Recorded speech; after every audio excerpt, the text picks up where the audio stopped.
ಶ್ರೀಕೃಷ್ಣಾಯ ನಮಃ.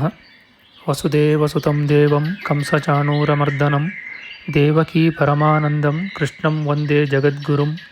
ಬ್ರಹ್ಮಸ್ಥಾನ ಸರೋಜ ಮಧ್ಯವಿಲಸಚ್ಛೀತಾಂಶು ಪೀಠಸ್ಥಿತಂ ಸ್ಫೂರ್ಜತ್ಸೂರ್ಯರುಚಿಂ ವರಾಭಯಕರಂ ಕರ್ಪೂರಕುಂದೋಜ್ವಲಂ ಶ್ವೇತಸ್ರಗ್ವಸನಾನುಲೇಪನಯುತಂ ವಿದ್ಯುದ್ರುಚಾ ಕಾಂತಯಾ ಸಂಶ್ಲಿಷ್ಟಾರ್ಧತನುಂ ಪ್ರಸನ್ನವದನಂ ವಂದೇ ಗುರುಂ ಸಾದರಂ. ಶ್ರೀಗುರುಭ್ಯೋ ನಮಃ. ಲಂಬೋದರಂ ಪರಮಸುಂದರಮೇಕದಂತಂ ರಕ್ತಾಂಬರಂ ತ್ರಿನಯನಂ ಪರಮಂ ಪವಿತ್ರಂ ಉದ್ಯದ್ದಿವಾಕರಕರೋಜ್ವಲಕಾಯಕಾಂತಂ ವಿಘ್ನೇಶ್ವರಂ ಸಕಲವಿಘ್ನಹರಂ ನಮಾಮಿ.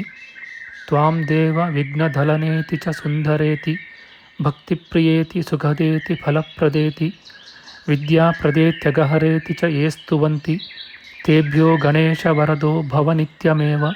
ಶ್ರೀಮಹಾಗಣಪತಯೇ ನಮಃ.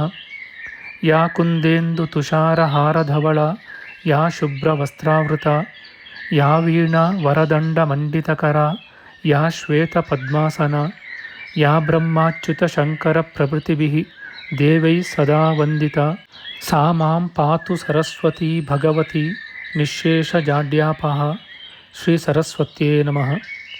ವೇದಾರ್ಥತತ್ವವಿಶದೀಕರಣೇನ ಪುಂಸಾಂ ಉಚ್ಚೈರ್ಗತಿಂ ಜಗತಿ ಯೋ ದಯಯಾ ವಿಧಾತುಂ ರಮ್ಯಾಂ ಪುರಾಣಪದವೀಂ ಪ್ರಣಿನಾಯ ತಸ್ಮೈ ಲೋಕೇಶವೈಭವಪುಷೇ ಋಷಯೇ ನಮಸ್ತಾತ್. ತಸ್ಮೈ ವ್ಯಾಸಾಯ ಮುನಯೇ ಸರ್ವಜ್ಞಾಯ ಮಹರ್ಷಯೇ ಪಾರಾಶರ್ಯಾಯ ಶಾಂತಾಯ ನಮೋ ನಾರಾಯಣಾತ್ಮನೇ. ಶ್ರೀವ್ಯಾಸಾಯ ನಮಃ. ನಾರಾಯಣಂ ನಮಸ್ಕೃತ್ಯ ನರಂ ಚೈವ ನರೋತ್ತಮಂ ದೇವೀಂ ಸರಸ್ವತೀಂ ವ್ಯಾಸಂ ತತೋ ಜಯಮುದೀರಯೇತ್. ಕನಕರುಚಿದುಕೂಲಃ ಕುಂಡಲೋಲ್ಲಾಸಿಗಲ್ಲಃ ಶಮಿತಭುವನಭಾರಃ ಕೋಪಿ ಲೀಲಾವತಾರಃ ತ್ರಿಭುವನಸುಖಕಾರಿ ಶೇಷಶಾಯೀ ಮುಕುಂದೋ ಪರಿಕಲಿತರಮಾಂಗೋ ಮಂಗಲಂ ನಸ್ತನೋತು. ನಮಾಮಿ ಗೋವಿಂದಪದಾರವಿಂದಂ ಸದೇಂದಿರಾನಂದನಮುತ್ತಮಾಡ್ಯಂ ಜಗಜ್ಜನಾನಾಂ ಹೃದಿ ಸನ್ನಿವಿಷ್ಟಂ ಮಹಾಜನೈಕಾಯನಮುತ್ತಮೋತ್ತಮಂ. ನಮಸ್ತೆ ಚಕ್ರಹಸ್ತಾಯ ಶಾಂಗಹಸ್ತಾಯ ತೇ ನಮಃ. ನಂದಹಸ್ತಾಯ ತೇ ವಿಷ್ಣೋ ಶಂಖಹಸ್ತಾಯ ತೇ ನಮಃ. ಓಂ ನಮೋ ವಾಸುದೇವಾಯ ನಮಃ ಸಂಕರ್ಷಣಾಯ ಚ ಪ್ರದ್ಯುಮ್ನಾಯ ನಮಸ್ತುಭ್ಯಂ ಅನಿರುದ್ಧಾಯ ತೇ ನಮಃ.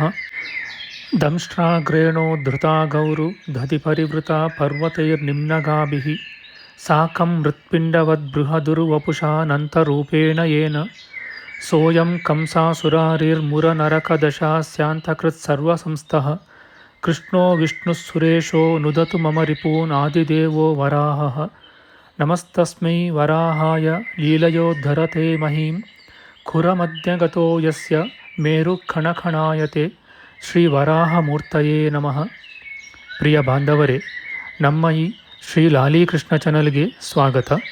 ಇಂದಿನ ವಿಡಿಯೋದಲ್ಲಿ ನಾವು ಶ್ರೀ ವರಾಹ ಮಹಾಪುರಾಣದ 90ನೆಯ ಅಧ್ಯಾಯವಾದ ತ್ರಿಶಕ್ತಿಕೃತ ಸೃಷ್ಟಿ ಮಹಿಮೆ, ಭೂದೇವಿಯು ತ್ರಿಮೂರ್ತಿಗಳಲ್ಲಾರು ಪರಮಾತ್ಮನೆಂದು ಪ್ರಶ್ನಿಸಿದುದು, ವರಾಹನು ತ್ರಿಮೂರ್ತಿಗಳ ಸ್ವರೂಪವನ್ನು, ರುದ್ರನ ಆಶ್ಚರ್ಯ ವಿಚಾರಗಳನ್ನು ತಿಳಿಸುವುದು, ಬ್ರಹ್ಮನು ಅಂಧಕಾಸುರ ಪೀಡಿತರಾದ ದೇವತೆಗಳೊಡನೆ ಶಿವಸನ್ನಿಧಿಗೆ ಬಂದು ರಕ್ಷಣೆಯನ್ನು ಬೇಡಿದುದು ಮತ್ತು ನಾರಾಯಣನನ್ನು ಭರಿಸಿದುದು, ತ್ರಿಮೂರ್ತಿಗಳ ದೃಷ್ಟಿ ಸಂಬಂಧದಿಂದ ತ್ರಿವರ್ಣಳಾದ ತ್ರಿಕಲಾದೇವಿಯು ಜನಿಸಿದುದು, ತ್ರಿಮೂರ್ತಿಗಳು ಆಕೆಗೆ 3 ರೂಪಗಳನ್ನು ಧರಿಸಬೇಕೆಂಬುದೇ ಮೊದಲಾದ ವರಗಳನ್ನು ಕೊಟ್ಟುದು, ತ್ರಿಕಲಾದೇವಿಯು ಬ್ರಾಹ್ಮಿ, ವೈಷ್ಣವಿ, ರೌದ್ರಿ ಎಂಬ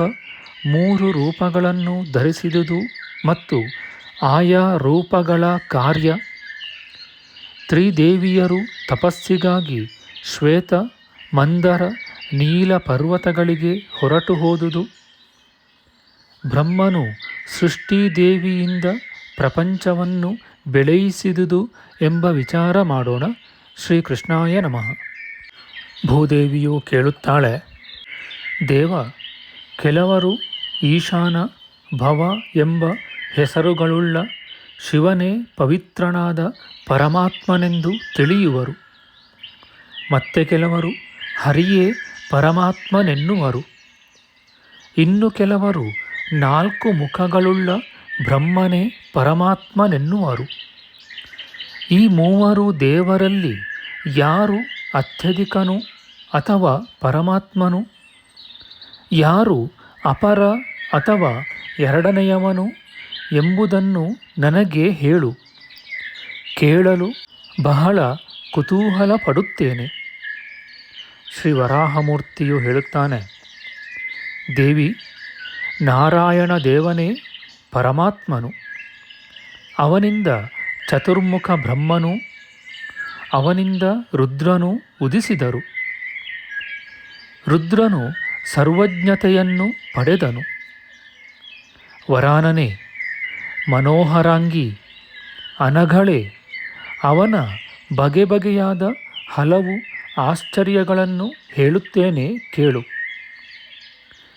ಬಗೆ ಬಗೆಯ ಧಾತುಗಳಿಂದ ವಿಚಿತ್ರವಾಗಿರುವ ರಮ್ಯವಾದ ಕೈಲಾಸ ಶಿಖರದಲ್ಲಿ ಮುಕ್ಕಣ್ಣನೂ ಶೂಲಪಾಣಿಯೂ ಆದ ಆ ರುದ್ರದೇವನು ಯಾವಾಗಲೂ ವಾಸ ಮಾಡುವನು.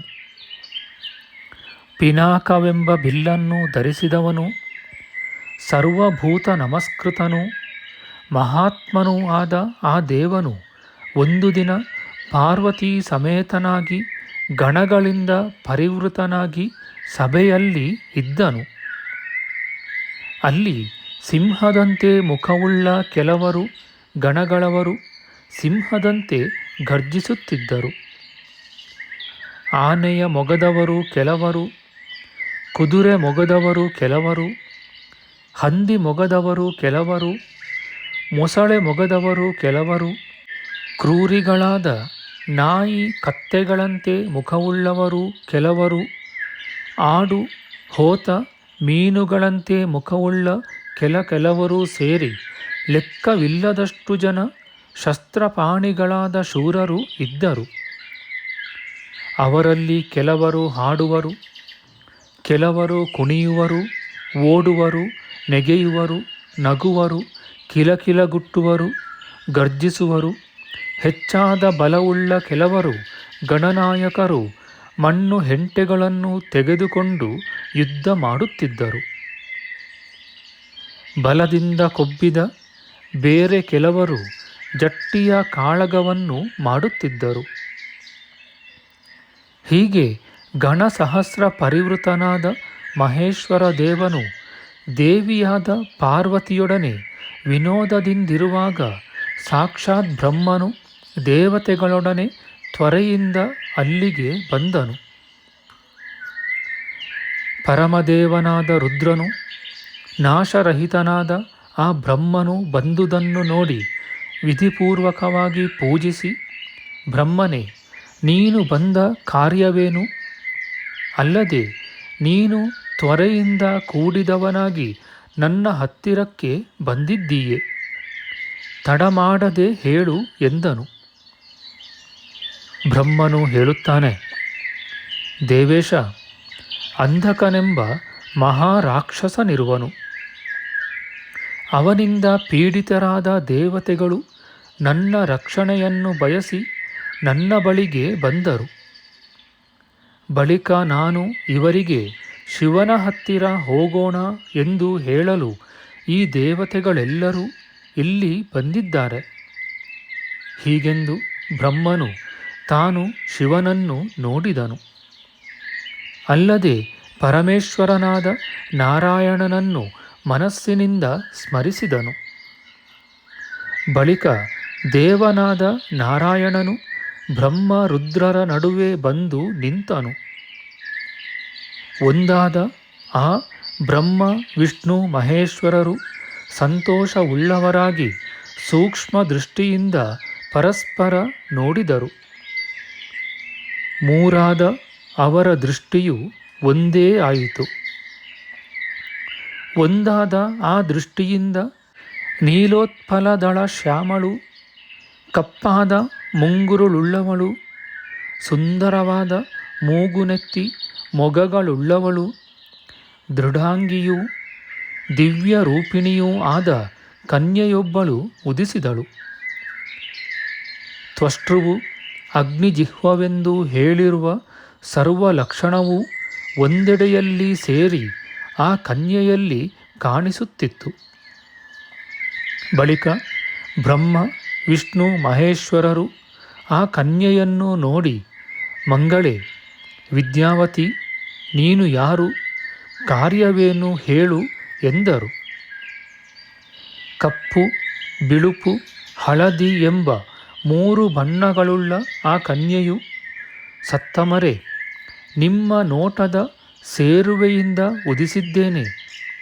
ನಿಮ್ಮ ಶಕ್ತಿಯೂ ಸುಂದರಾಂಗಿಯೂ ಆದ ನನ್ನನ್ನು ನೀವು ಅರಿಯಿರಾ ಎಂದಳು. ಬಳಿಕ ಆ ಬ್ರಹ್ಮನೇ ಮೊದಲಾದವರು ಸಂತೋಷಗೊಂಡು ಆ ಕನ್ಯೆಗೆ, ನಿನ್ನ ಹೆಸರು ತ್ರಿಕಲಾದೇವಿಯೆಂದು ಆಗಲಿ. ಪುಣ್ಯಶಾಲಿನಿ, ಪ್ರಪಂಚವನ್ನು ಯಾವಾಗಲೂ ರಕ್ಷಿಸು.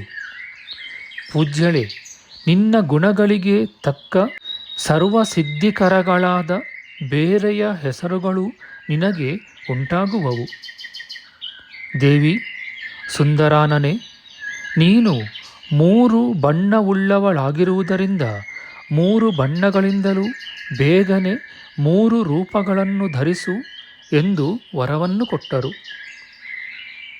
ದೇವರಿಂದ ಹೀಗೆ ಹೇಳಿಸಿಕೊಂಡ ಆ ದೇವಿಯು ದೇಹವನ್ನು 3 ಬಗೆಯಾಗಿ ಮಾಡಿ ಬಿಳಿಯ, ಕೆಂಪಿನ ಮತ್ತು ಕಪ್ಪಾದ 3 ರೂಪಗಳನ್ನು ಧರಿಸಿದಳು.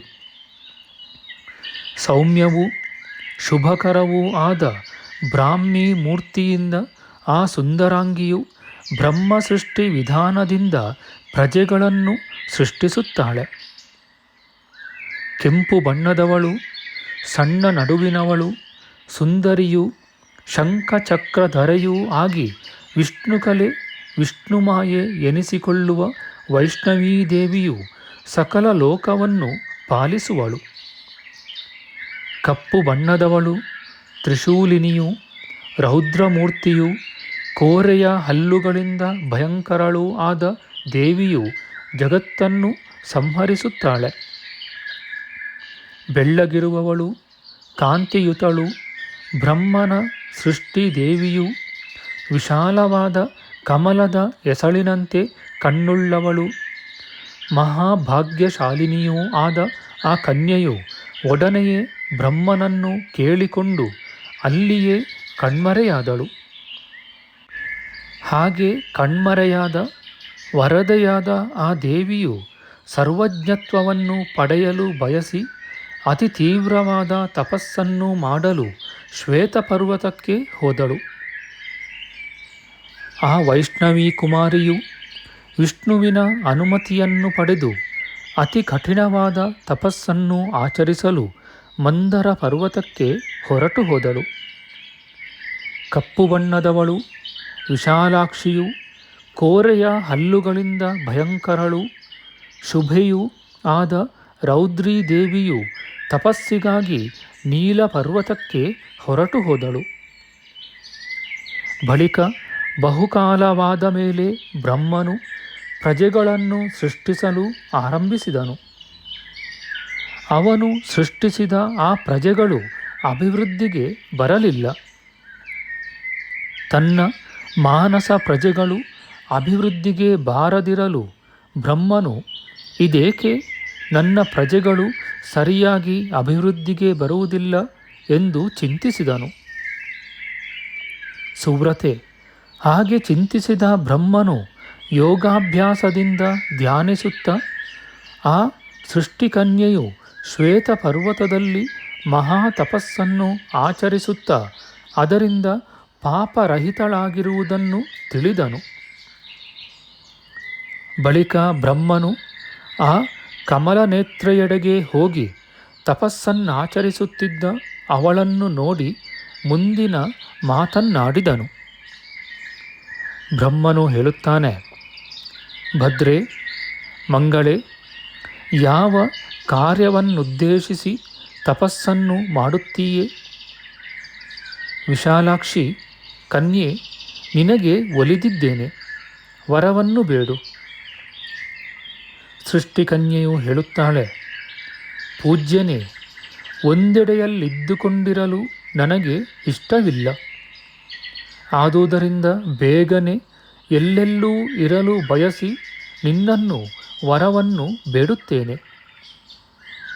ಆಗ ಸೃಷ್ಟಿದೇವಿಯು ಹೀಗೆ ಬೇಡಲು ಪ್ರಜೆಗಳ ಒಡೆಯನಾದ ಬ್ರಹ್ಮನು ಅವಳಿಗೆ, ನೀನು ಸರ್ವಗಾಮಿನಿಯಾಗುವೆ ಎಂದು ಹೇಳಿದನು.